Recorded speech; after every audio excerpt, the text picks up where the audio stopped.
Every Resident Evil fan thinks they know Umbrella, bioweapons company, evil scientists, end of the world. But behind that logo is a story most players have never encountered. From a consumer empire in 9 out of 10 homes worldwide, to teenagers vivisected alive for monster production, to the single creature whose revenge started the entire franchise. These are the 8 most surprising secrets about Umbrella, starting with what's been in your medicine cabinet since 1996, 9 out of 10. Most people think of Umbrella as a bioweapons company that hid behind a pharmaceutical front, but that's not accurate. Umbrella was a legitimate consumer products empire first, and a bioweapons program second. At its peak, 9 out of 10 households worldwide contained at least one Umbrella product. In Raccoon City specifically, 3 out of every 10 residents worked directly for the company. Their public slogan wasn't ominous. It was science for a comfortable life. Their corporate motto, displayed across joint advertisements on all products, was preserving the health of the people, and they meant it literally. The product line reads like a pharmacy aisle: Aquacure, a wound ointment, and their most celebrated public achievement, Adravil,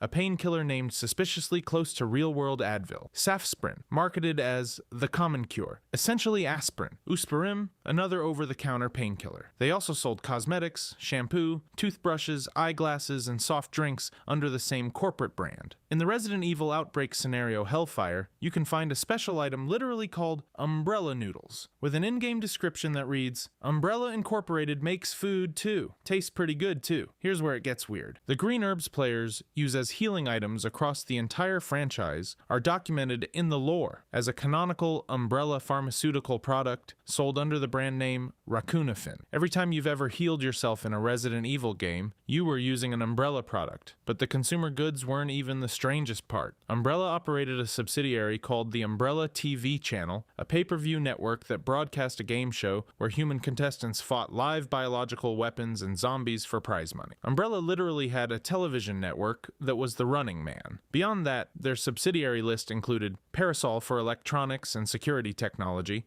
Metal Industries for special alloys, and Umbrella Medical Equipment for healthcare hardware. The parent company wasn't even American. It was headquartered in Berlin, Germany, operating under a German Konzern corporate structure. That's the part nobody talks about. Umbrella didn't sneak bioweapons past a trusting public. They built the trust first. They were in your home, your medicine cabinet, your TV guide. The bioweapons were hidden underneath everything you already let inside. But the logo you trusted? That one has a secret Capcom buried for 25 years.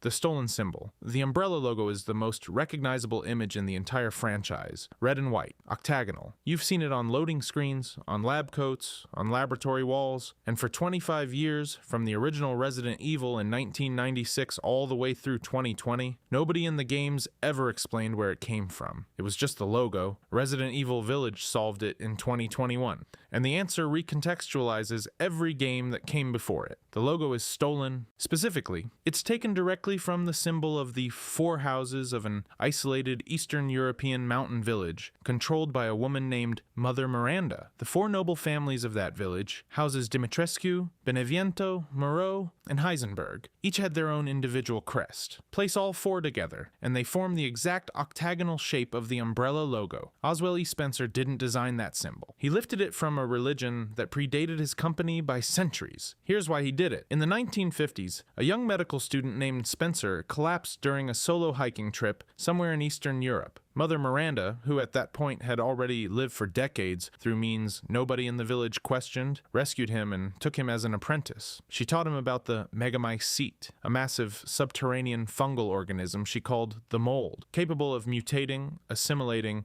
and controlling living tissue. Spencer spent years as her student. When he eventually left to pursue his own research, Spencer adopted the 4 houses symbol for his corporation. A letter he wrote, found in Miranda's personal laboratory during Chris Redfield's chapter in Village, confirms he did it as a gesture of respect to his teacher. But here's where it gets complicated. Miranda wanted to use the mold to resurrect her dead daughter Eva, who had died in the 1919 Spanish flu pandemic. Spencer wanted to use mold research to manufacture a race of superhumans with himself as God King. These were fundamentally incompatible goals, and their partnership quietly collapsed. Spencer took the symbol, the inspiration, and the research direction, and built Umbrella on top of it. Miranda got nothing. So every time that logo appeared in every game across 25 years, it was a stolen religious symbol from a village built built around a fungal bioweapon, worn by the man who betrayed the person who taught him everything. Capcom hid that in plain sight for a quarter century, and most players who cleared Village still don't know they solved the oldest mystery in the franchise. But the logo's secret is almost comfortable compared to what Spencer did to the man who built his mansion, the architect. Every puzzle you've ever solved in the Spencer mansion was designed by a man who died trying to escape them. His name was George Trevor. He was a celebrated New York architect, known specifically for labyrinthine floor plans and elaborate security mechanisms, working under the firm Trevor and Chamberlain. In 1962, Spencer hired him to design the Arklay Mansion, a 5-year construction project that wrapped up in 1967. Trevor was told the hidden passages and security traps were creative flourishes. He had zero idea they were engineered to protect illegal underground laboratories. In November of 1967, Spencer invited the Trevor family to the completed mansion under the pretense of a celebration. Trevor's wife Jessica and his 14-year-old daughter Lisa arrived on November 10th. George was finishing work in New York and planned to follow. That same night, both of them were kidnapped and taken underground. Jessica was injected with progenitor virus type A. The fusion failed immediately. She was killed and her body sealed in a stone coffin beneath the estate. Lisa received type B. The fusion worked, and Umbrella kept her as a test subject, but we'll come back to her. When George arrived on November 13th, Spencer told him his family had gone to visit a sick aunt. For days, Trevor noticed things that didn't add up. Men in white coats smelling of disinfectant followed him through hallways. His wife's birthday gift had gone missing. Dark stains appeared on floors, in rooms he hadn't been shown. On November 21st, he was knocked unconscious mid-conversation when a white-robed researcher began saying, "Right about now your family is," and never finished the sentence. He escaped his cell on November 27th and attempted to navigate his way out using his own designs. Here's the thing, he couldn't remember them. A man trapped inside his own architecture, unable to recall the mechanisms he had personally built, stumbling through corridors he had drawn from scratch. At one point he found one of Jessica's high-heeled shoes lying in a passageway. He kept moving. His final diary entry is dated November 31st. November only has 30 days. His mind was gone. In a dead-end tunnel, George Trevor found a tombstone with his own name already carved into it. Spencer had ordered it placed there before the family ever arrived. The grave was waiting for him from day one. His last written words were, "Jessica, Lisa, forgive me. Because of my ego, I got both of you involved in this whole damn conspiracy." The cruelest detail is that Spencer let him escape his cell on purpose. It was a security test. Spencer knew that given the complexity of the design, the only place Trevor could possibly end up was exactly where the tombstone was waiting. Every room you've ever navigated in that mansion, every puzzle, every locked door, was built by a man whose grave was already dug before he arrived. And the puzzles weren't difficult. They were a maze built by someone who forgot how to solve his own maze. But at least Spencer let Trevor die relatively quickly. What he did to Trevor's daughter lasted 31 years. Expendable assets. In Resident Evil 3, the UBCS shows up framed as Umbrella's Humanitarian Rapid Response Unit, soldiers sent into Raccoon City to help civilians during the outbreak. Carlos Oliveira is one of them, and the game treats him as one of the good ones, a mercenary with a conscience working inside a corrupt system. Here's the thing, every single UBCS soldier deployed to Raccoon City was already scheduled to die before the mission started. The Umbrella Biohazard Countermeasure Service was founded by Colonel Sergei Vladimir, a former Soviet military officer, and Spencer's most loyal operative. Its ranks were recruited almost exclusively from convicted war criminals, mercenaries pulled from communist guerrilla movements, and nationalist terrorists left unemployed after the Soviet Union collapsed in the early 1990s. They were offered a new life in exchange for service. At peak strength in 1998, the UBCS comprised at least 4 platoons, Alpha through Delta, roughly 120 soldiers total. None of them knew what they were actually for. Embedded within every UBCS squad were operatives called monitors. Their job had nothing to do with rescue operations. Monitors were Umbrella's internal surveillance unit, and their real assignment was to secretly record how the soldiers fought and died against biological weapons, collecting real-world combat performance data that Umbrella could use to refine their BOWs for sale to government buyers. The soldiers weren't rescuers. They were live test subjects. The entire Raccoon City deployment, codenamed Operation Bravo 16, was a weapons demonstration using human beings as measuring instruments. It gets worse. Monitor Nikolai Zinoviev went rogue mid-operation and systematically murdered his fellow monitors to hoard all collected data for himself, planning to sell it to the highest bidder. He didn't betray Umbrella out of morality, he just wanted the exclusive contract. After near-total UBCS casualties in Raccoon City, Umbrella classified the operation internally as a resounding success because the data collection had worked exactly as intended. Carlos Oliveira, the soldier players trust and fight alongside, was a former member of a Latin American communist guerrilla group recruited into the UBCS. He had no idea he was expendable. Nobody told him the mission was the product demonstration, not the outcome. And the UBCS was only Umbrella's second-tier military force. The Umbrella Security Service,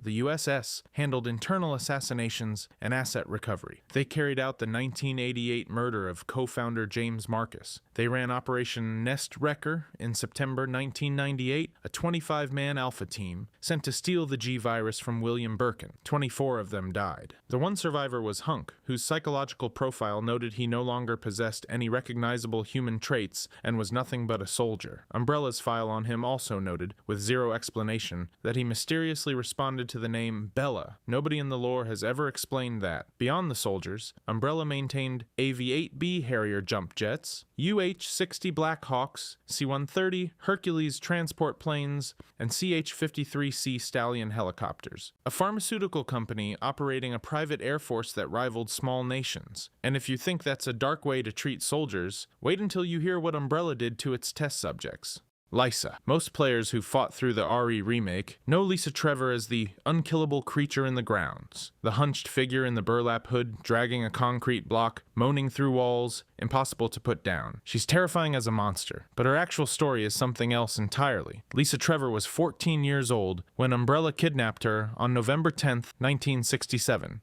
She was the daughter of architect George Trevor, and she was kept as a continuous test subject for over 30 years, making her the longest-running human experiment in Umbrella's entire history. Her initial injection with progenitor virus type B was a success, where her mother's type A had immediately failed. Researchers noted constant, fascinating mutation results and kept her alive for further study. For the first 2 decades, she was fed through IV therapy and moved by wheelchair. She couldn't walk independently. She barely functioned as a human being. 5 days after her kidnapping, on November 15th, 1967, a Spencer employee was assigned to impersonate Jessica Trevor to keep Lisa psychologically stable. During a supervised dinner, Lisa saw through it. She didn't understand what a body double was. What she understood was that this person had stolen her mother's face. She attacked the impersonator and attempted to tear it off. That's where the face collection started. For 30 years, Lisa ripped the faces off researchers and wore them layered over her own. Every face was her attempt to find her mother. Every murder was a confused,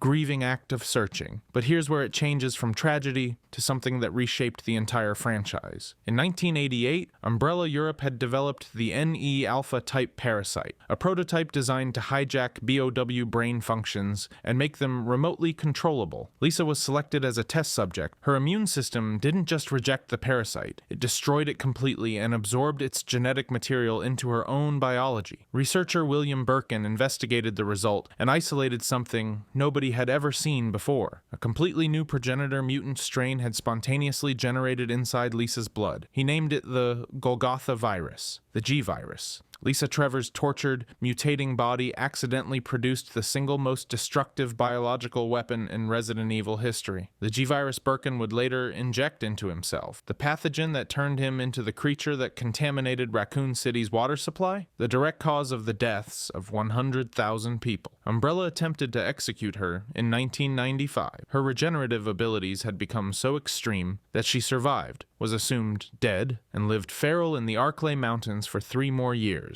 One more detail. Before her kidnapping, Lisa played Beethoven's Moonlight Sonata on the piano in the Spencer Mansion's smoking lounge. In the RE remake, the Moonlight Sonata is a puzzle solution. Players perform the piece on that same piano to unlock a door. Nobody tells you that. You just play a dead girl's last innocent memory and move on. But as devastating as Lisa's story is, at least Umbrella only needed one of her. What they did with Project W required hundreds. The Wesker children. Albert Wesker is one of gaming's most iconic villains. The cold intelligence, the superhuman speed, the god complex. Fans have spent decades analyzing what made him. The answer is that Spencer made him, literally, from scratch. And Wesker wasn't even the first one. Project W was named after a researcher simply called Dr. Wesker, a distinct person from Albert who headed the program. The project's goal was Spencer's most personal obsession, manufacturing a race of superhumans worthy of inheriting his new world order. and it started with children. Over several decades, Umbrella quietly identified and acquired hundreds of children worldwide based on a single shared criterion. Their parents had made significant contributions to mankind and displayed indicators of genetic superiority. Some were adopted through legal channels. Others were taken through means the files describe only as acquisition. Every single child was stripped of their birth name and given the surname Wesker. Their original identities were erased entirely. They received elite education, the best money could buy, while being closely monitored for development. But Spencer built something else into them. All Wesker children were subliminally conditioned across years of schooling to internalize a specific worldview, a particular disdain for war and pestilence, a belief that humanity was an evolutionary dead end in need of order, deliverance, and rebirth. Spencer didn't just want obedient soldiers. He wanted children who genuinely believed his ideology because they'd been shaped to believe it before they were old enough to question where the belief came from. He also built in a failsafe. Every Wesker child was psychologically programmed to feel a growing, inexplicable compulsion to seek out Spencer as they aged, an urge they couldn't explain and couldn't resist, pulling them back toward their creator. The programming held as long as the subject didn't understand its origin. The moment Albert Wesker learned the truth, the compulsion evaporated. By then, he'd already developed his own agenda. By 1998, the program had narrowed from hundreds of children down to approximately 13 final candidates.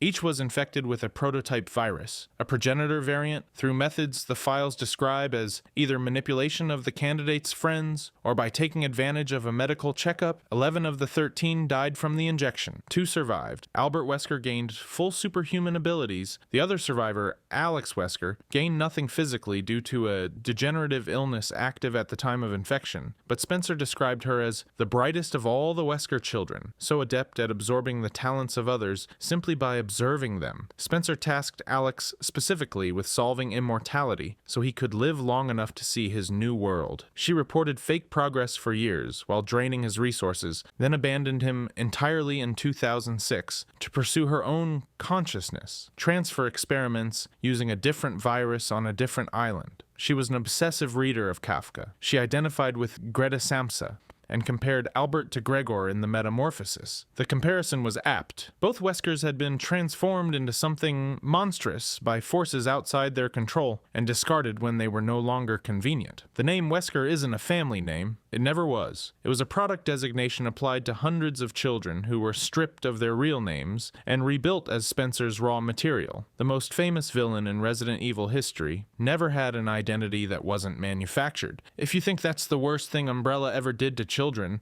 you've never heard of Sheena Island. Sheena Island. Resident Evil Survivor is a 2000 PS1 light gun shooter that critics dismissed, most fans ignored, and Capcom has never revisited. It's the least played mainline entry in the franchise by a significant margin. It's also where Capcom buried some of the darkest lore they ever wrote. Sheena Island was an Umbrella-owned island facility somewhere in Europe that functioned as a totalitarian company town. The island had restaurants, a cinema called the South End Theater, a hospital, a nightclub called Heaven's Night, and an arcade. Residents were indoctrinated from birth to believe they were superior to non-Umbrella citizens. The culture was explicitly described in lore documents as fascist. At the center of the island stood a church, the New Miel Church, with the Umbrella Corporation logo displayed above the main altar. The congregation worshipped the company. Pinball machines and children's activities were available in the church rooms for the youngest residents. The island's primary function was manufacturing T-103 Tyrants. The 6 T-103s deployed to Raccoon City in Resident Evil 2 were built here, but the production process required a specific biological ingredient that couldn't be synthesized in a laboratory, beta-heteronon-serotonin, a rare hormone produced in the human pituitary gland only under conditions of extreme, sustained fear and stress, and teenagers produce higher concentrations of this hormone than adults. Umbrella needed a constant supply. The island's commander was a young Umbrella executive named Vincent Goldman. His solution was systematic. Goldman organized the kidnapping of hundreds of teenagers from countries across the world, transported them to Sheena Island, and imprisoned them in a facility called Paradise Prison. There they were vivisected without anesthesia, skulls opened, pituitary glands extracted, fully conscious. The terror of the procedure was not incidental, it was the mechanism. The more afraid the teenagers were, the higher the hormone yield, and the better the tyrant production output. The cruelty was the manufacturing process. To keep the supply psychologically manageable before extraction, prisoners were permitted supervised outings to the island's amenities, the arcade, the nightclub, the church. Goldman understood that calmer subjects were easier to control right up until the moment they weren't. In October 1998, 20 teenagers attempted a prison break. Goldman personally shot every single one of them, while, according to witness accounts in prison warden files, smiling. He then forced the warden to log the massacre as a group suicide. When island residents began gathering evidence against Goldman through wiretapping operations, he made a decision. He deliberately released the T-virus into the entire civilian population to silence all witnesses. Everyone. Umbrella's headquarters had known about Goldman's unauthorized methods the entire time and allowed them to continue because the tyrant production numbers were good. Goldman was ultimately killed by the Hypnos T-type tyrant,